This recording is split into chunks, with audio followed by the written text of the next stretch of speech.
राहुल गांधी शर्म करो, शर्म करो, शर्म करो, राहुल गांधी शर्म करो, शर्म करो, शर्म करो। आज जब संविधान हाथ में लेकर राहुल गांधी कहते हैं संविधान बचाना है, तो उनको आईने दिखाने की आवश्यकता है। जो सबसे ज्यादा संविधान की दुहाइयां देते हैं, तो उनको इस बात की भी जिम्मेदारियां लेनी चाहिए कि जो वो अपनी दादी के, अपने पिताजी के नाम पर जो है वो वोट बटोरते हैं, तो उनके किए गए कारनामों की भी क्या वो जिम्मेदारी लेते हैं।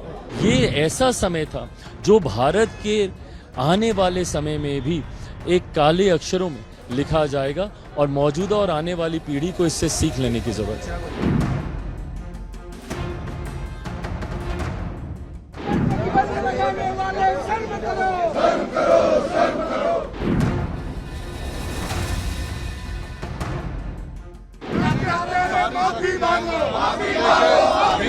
राहुल गांधी शर्म करो, शर्म करो, शर्म करो, राहुल गांधी माफी मांगो, माफी मांगो, माफी मांगो। प्रतिबंध लगाने वाले शर्म करो, माफी मांगो, माफी मांगो। Today is the 26th June. On this day, on 26th June 1975, early morning 6 a.m., then Prime Minister Srimati Indira Gandhi called emergency cabinet meeting and ratified post facto the single decision. Prime Minister took the decision alone. Cabinet rectified on the morning of 26 June 1975. That is why today we passed the resolution in the House that such trumpulation of such demolition of the constitution will not be allowed again. So we have taken a resolution. केवल भाजपा के ही सांसद विरोध प्रदर्शन कर रहे हैं ऐसा नहीं है, पूरे देश में हिंदुस्तान के नागरिक विरोध प्रदर्शन कर रहे हैं और हिंदुस्तान के नागरिक के मानस पटल में आज का दिन एक महत्वपूर्ण दिन है। आज 26 जून 2024 है। आज से 49 इयर्स पहले आज ही के दिन 26 जून 1975 को जब देश जगी थी सुबह, तब देश को मालूम पड़ा था कि देश के ऊपर आपातकाल लगा दिया गया है, इमरजेंसी थोप दिया है श्रीमती इंदिरा गांधी ने। लगभग 1.5 लाख लोगों को जेल में भर्ती किया गया था। कई लोग 22 से भी अधिक लोगों की मृत्यु हुई थी, कस्टोडियल डेथ हुआ था। 42nd अमेंडमेंट जो कि सबसे बुरा अमेंडमेंट था, जिसने खिलवाड़ किया भारत के संविधान के साथ, 42nd अमेंडमेंट लाया गया था। देश के जुडिशरी के साथ, देश के प्रेस फ्रीडम के साथ, देश के एग्जीक्यूटिव और लेजिस्लेचर के साथ जिस प्रकार का खिलवाड़ करने की कोशिश उस समय कांग्रेस की सरकार ने किया था, किसी ने सपने में भी नहीं सोचा था कि हिंदुस्तान के बाबा साहेब अंबेडकर की रूह कांप उठी होगी। किसी ने ऐसा सोचा भी नहीं था कि कॉन्स्टिट्यूशन के साथ, संविधान के साथ ऐसा खिलवाड़ कोई कर सकता है। आज जब संविधान हाथ में लेकर राहुल गांधी कहते हैं संविधान बचाना है, तो उनको आईने दिखाने की आवश्यकता है। और आज ओम बिड़ला साहब, जिन्होंने आज दूसरे कार्यकाल का पहला पदभार संभाला एज स्पीकर, उन्होंने ये जो एक रिजोल्यूशन रखा है कि लाखों परिवार जो जेल में थे उनके प्रति हमारी संवेदना होनी चाहिए, मुझे लगता है ये एक सराहनीय कार्य भारत के पार्लियामेंट ने किया है।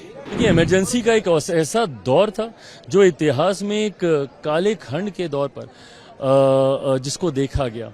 जिस तरीके से इमरजेंसी के दौर में पूरे देश को बंदी बनाने का प्रयास किया गया, देश के ऊपर डिक्टेटरशिप थोपने का प्रयास किया, ऐसे में जब 50 साल इमरजेंसी के पूरे होने को आ रहे हैं, जरूरी है कि मौजूदा पीढ़ी और आने वाली पीढ़ी भी उस दौर को समझे और उस दौर से सीख लेकर हम लोग आगे बढ़ने का प्रयास करें। आज जिस तरीके से विपक्ष ने, जब माननीय स्पीकर के द्वारा इस प्रस्ताव को लाया गया और इमरजेंसी की निंदा करने की बात जब सबने की, जिस तरीके से विपक्ष ने हंगामा करने का काम किया, विपक्ष क्या समर्थन करता है उस दौर का?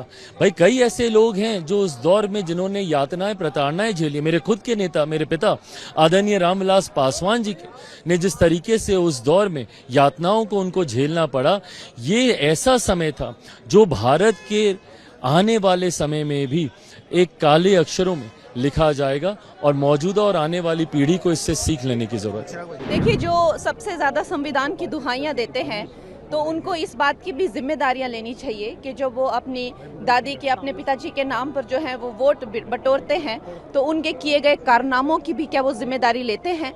और आज जो संविधान की सबसे ज्यादा दुहाइयां देती हैं, ये भी जरूरी है कि उनका खुद का ट्रैक रिकॉर्ड वो देखें।